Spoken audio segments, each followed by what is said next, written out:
mavzumiz maktabgacha ta'lim muassasasi hujjat turlari. Ushbu taqdimotda maktabgacha ta'lim muassasasida zarur bo'lgan asosiy hujjat turlari haqida gaplashamiz. Bulardan birinchisi tashkiliy huquqiy hujjatlar. Tashkiliy huquqiy hujjatlarni ro'yxatga olish guvohnomasi. Bu muassasaning rasmiy hujjatga olinishi ta'lim faoliyati uchun talab qilinadigan huquqiy asos bo'lib xizmat qiladi. Keyin nizom hamda shartnomalar va litsenziyalar orqali ham amalga oshirishimiz mumkin hisoblanadi. Bunda ya'ni nizom asosida muassasa maqsadi, boshqaruv tuzilmasi, huquqlar, majburiyatlarni belgilovchi asosiy hujjat turlaridan biri hisoblanadi. Keyingisi shartnomalar hamda litsenziyalar. Bular asosan xodimlar xizmat ko'rsatish va binolarni ijaraga olish bilan bog'liq rasmiy bitimlar asosida olib boriladigan hujjat turlaridan biri hisoblanadi.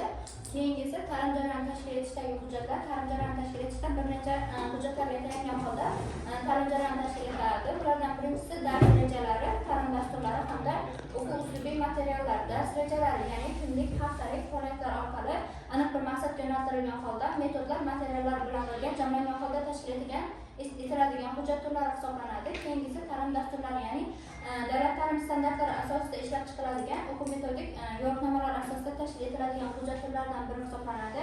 Keyingisi o'quv uslubiy materiallar ya'ni metodik ko'rsatmalar, baholash mezonlari hamda namunaviy mashg'ulotlardan tashkil topgan hujjat turlaridan biri hisoblanadi. Keyingisi bolalarda shu o'quv tarbiyaviy ishlarini amalga oshirish bo'yicha ham bir qancha hujjatlar orqali dars mashg'ulotlarini tashkil etishimiz mumkin hisoblanadi. Bunda yana bolalar kartochkalari ya'ni har bir bolaning rivojlanish, kuzatuv hamda individual dastur yozuvlari asosida kelib chiqadigan holda olib boriladigan dars mashg'ulotlari hisoblanadi. Keyingisi kelib ketish jurnali ya'ni har kuni dars mashg'ulotlariga qatnashish bo'yicha tuziladigan hujjatlar hisoblanadi. Bunga har kuni ketgan vaqti, keyin bolalar ro'yxati hamda izohlari bilan birga yoziladigan hujjat turlari. Keyingisi baholash hamda nazorat hujjatlari. Bunda rivojlanish monitoringi, o'quv natijalari hamda tavsiyalar berib boriladi. Keyingisi kadrlarga oid hujjatlar ya'ni bu asosan ishlaydigan hamda shu jamiyatdagi barcha uchun zarur bo'ladigan hujjat turlaridan biri hisoblanadi.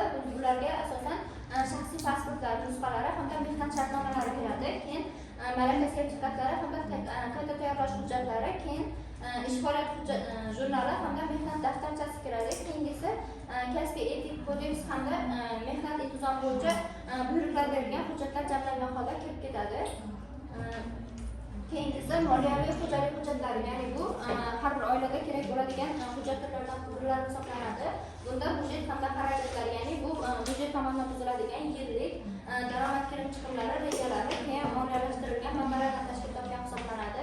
Keyingisi hisob, fakturalar hamda chek nusxalari, ya'ni har bir borgan joyimizda shu chek nusxalari bo'ladi. Bular asosan sotib olinganligi, keyin berilganligi, keyin xizmat uchun to'lov hujjatlaridan tashkil topgan hisoblanadi.